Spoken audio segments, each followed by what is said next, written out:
Alright, guys, what is up? We had a jam packed weekend at the box, man. It was awesome.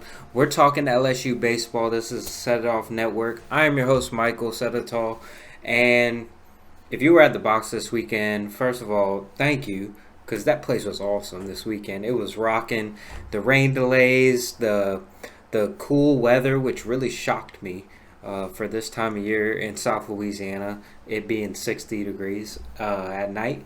But most importantly, your LSU Tigers get the win. They take the series from Arkansas 2-1. They end up dropping out the game on Sunday.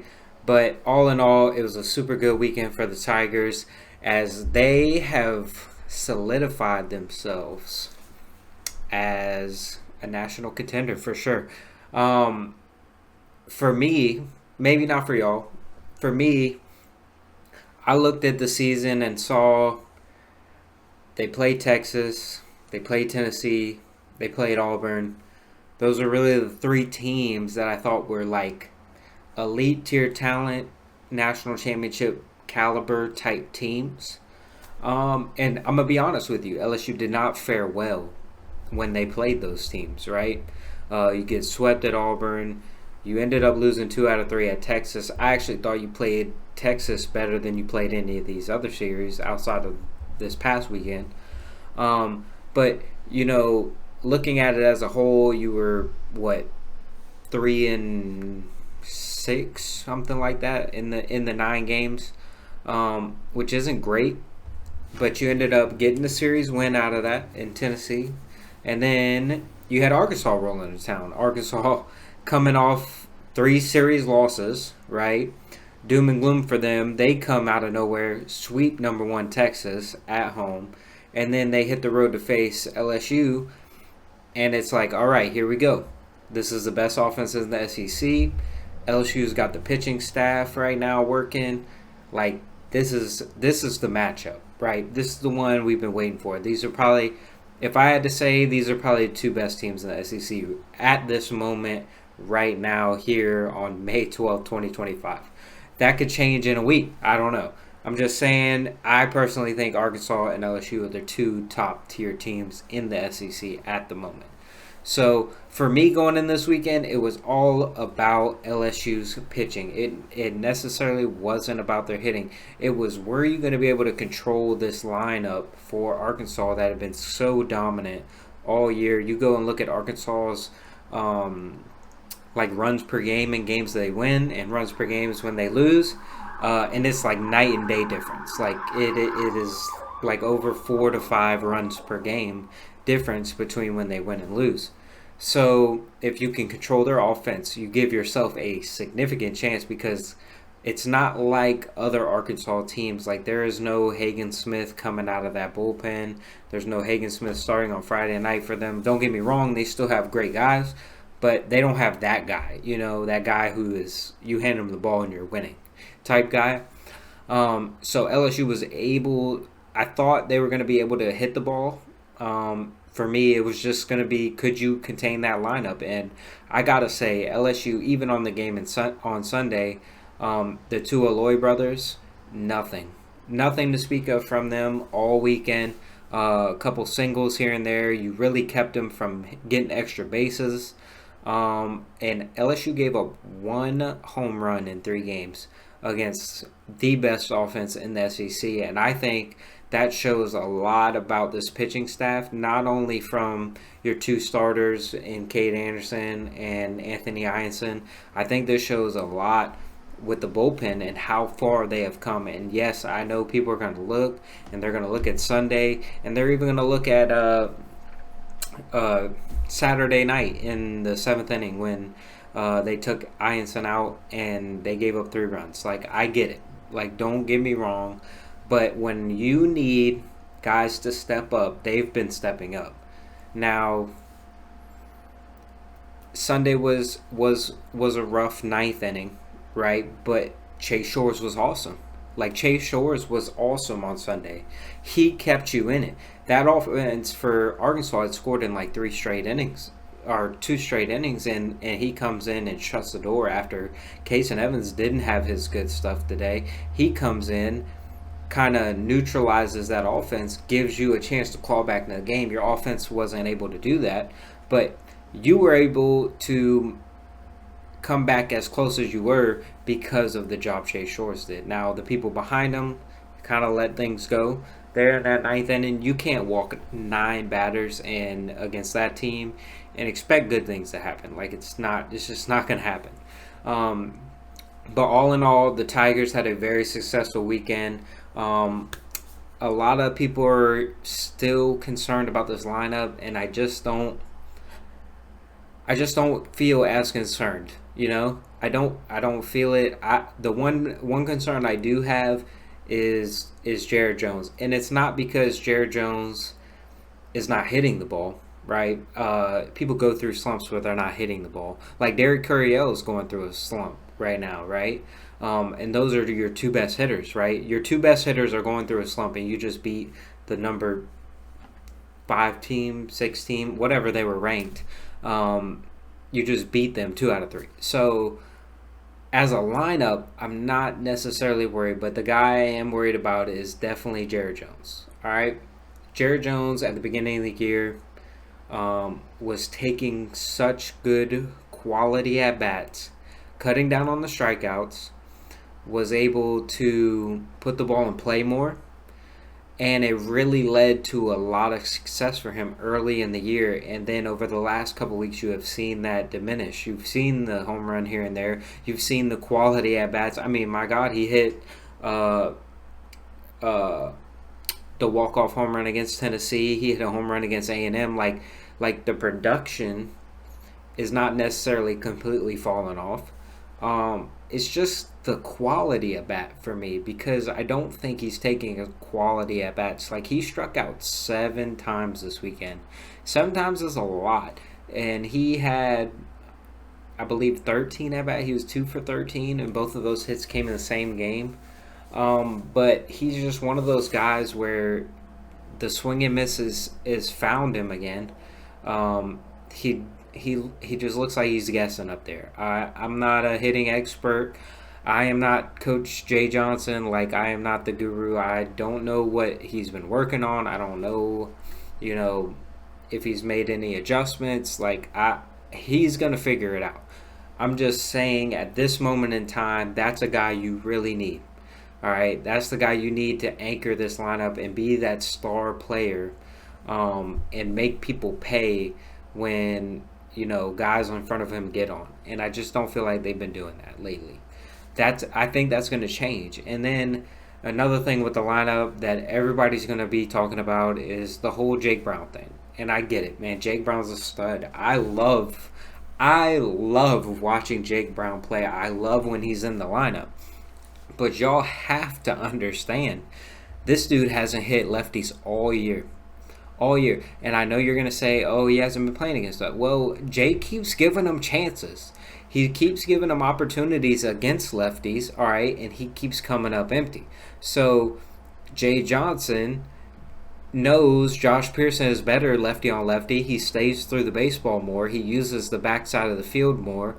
Now Jake Brown against right-handed hitter or pitching, unbelievable. Honestly, one of your top 3 hitters, right, when he's in the lineup. I mean, you stick him right in the 4-hole, or 5-hole, depending on, who you're facing. And he proved that this weekend. Like, when he's in the lineup against good matchups, I just don't understand why people get so wrapped up in, like, who's starting and this guy has to play every day, and can't realize, like, your lineup is best when Jay Johnson platoons the guys at DH and right field. It is. I understand there's the people who are traditional baseball guys who will say you got to be in there every day to get consistent at-bats, to get a feel, like, whatever. I don't care. Ethan Fry's really solidified himself as a DH and a guy that consistently is going to be in that DH no matter the matchup. But neither Josh Pearson nor Jake Brown has solidified themselves as deserving of that everyday right field job.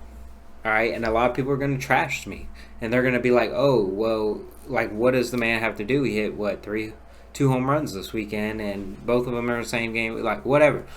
I don't care. Like, he was in there because of the matchup. Josh Pearson came in, and he had a couple hits. They didn't go over the fence, but he still had great at bats throughout the entire weekend. Like, it is not a significant drop off when Josh Pierce is in the lineup versus when Jake Brown is not. Yeah, you might get a power drop off, an athleticism drop off, but that is not like the worst thing in the world to have a guy like Josh Pearson. Like, oh my God, Josh Pearson has to play. Like, you know how many people would kill to have a guy like Josh Pearson in their lineup? All right, like, this dude has been playing baseball in the SEC for what, 4 years now? Like, he knows what he's doing up there. He's comfortable in any situation Jay puts him in. All right, Jake Brown isn't. All right, it's just how it is. I love Jake Brown. I wish Jake Brown would hit against lefties so he would be the right fielder every single day. But that's just not how it's been working. So for now, I like the platoon thing. I like it because honestly, it gives you options off the bench. And I really like that when they go and play matchups late in games in situations where, you know, a guy brings in a righty or a lefty and you can bring in a guy like Pearson or a guy like Jake Brown off the bench, which is a supreme luxury to have. Like, I'm telling you, like, that is not normal to have those caliber players playing on the bench. Like a guy like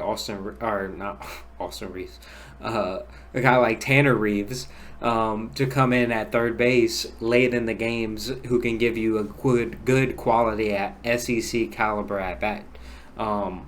Like, that's not normal. That just shows you how good this LSU team is. Now, moving away from all that, all right, let's talk about the big picture here. LSU is sitting in a very good spot. Like, y'all know this. You've been paying attention. You saw today that LSU came out #1 team in the country in every single poll, and you're going to be riding that high into the postseason because you have South Carolina next. You're going to take 2 out of 3 at least, possibly sweep them, and you're going to go into this thing with a locked up top 8 seed. You're going to go into Hoover with a top 8 locked up. Like, you could go and you can roll the ball out to the mound and then walk off, and you're going to be a top 8 seed, most likely in that top 6, like possibly in that top 3, you know, if you play well in Hoover. You're sitting in a very, very good spot with a 7. You're sitting at 7 in the RPI, which is below a couple of the SEC teams like Auburn, Vanderbilt, Texas, Arkansas. Like, all those teams are ahead of you in the RPI. But I think you've done enough. You're sitting at 40 wins. All right, you're going to get to at least 18 conference wins. And that's like if you have a disaster weekend at South Carolina. You have 13 quad 1 wins, which is top 5 in the country. Like, you have the resume. Let's just say that. Like, if the season ended today, you're top 5 national seed, hands down.